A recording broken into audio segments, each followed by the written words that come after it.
We're now joined by Segun Sopitan, Principal Partner, Woodridge Scott Consulting. Thank you very much for giving us your time. How will you rate the current administration's economic policies and its impact on Nigeria's GDP growth rate in the past year? Well, I mean, thanks for having me. The policies in terms of impact on the GDP would appear to have been successful to a certain degree if you're just looking at the macroeconomic indicators alone. So GDP is expected to close the year at about 3.1%, having done 3.56 in the third quarter, which is not good enough, but it's some progress. However, you can't look at economic performance just from the perspective of the numbers alone. You've got to look at the impact of those numbers on the people, and you have to bring in some other social indicators to assess, how impactful the growth that we're seeing in the GDP has been. And it's not good news at all. Poverty has increased. Disposable income has shrunk significantly, and people are generally hungrier, as we've seen from some of the events that has happened in the last week across the country with stampedes around food distribution and all of that. So economic performance, the trajectory appears to be upwards, but that's mitigated or tempered by the harsh realities that the people themselves seem to be going through. The CBN is trying a number of policies, and the goal is to stabilize the economy. How effective do you think these have been?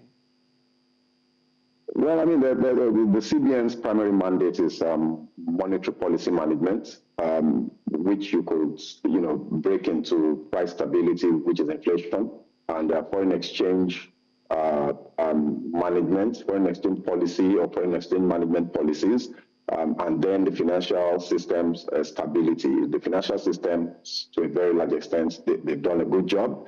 However, when you look at inflation and you look at the exchange rates, this current CBN governor came on board in September. Inflation rate was at 24%, thereabouts 24.7. It's grown 10%.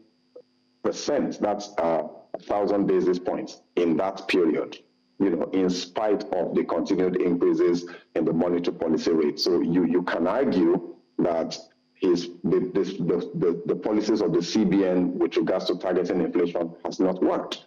And the reason for that is not far-fetched. What's driving the inflation is not only money supply. It's not just demand pull. It's cost push.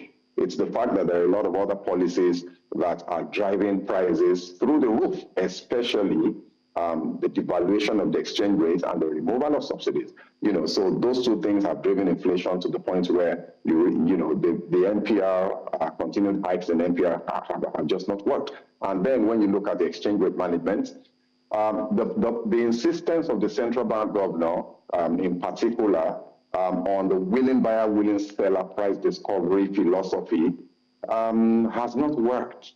We've seen a depreciation in the value of the naira from around 900 naira just in December 2023, to 1,500 if you're looking at the official exchange rates today. And that kind of depreciation is just simply not good enough. There is no stability in that. Ability to plan for businesses over the medium term is very significantly hampered. So the CBN has not really achieved the kind of stability that the governor would like us to believe they have. We've still got a very, very long way to go, and the CBN has got to be bolder and braver with the ability to intervene in the market as required than what they're currently doing. Segun, thank you as always for speaking with us. We appreciate the insight.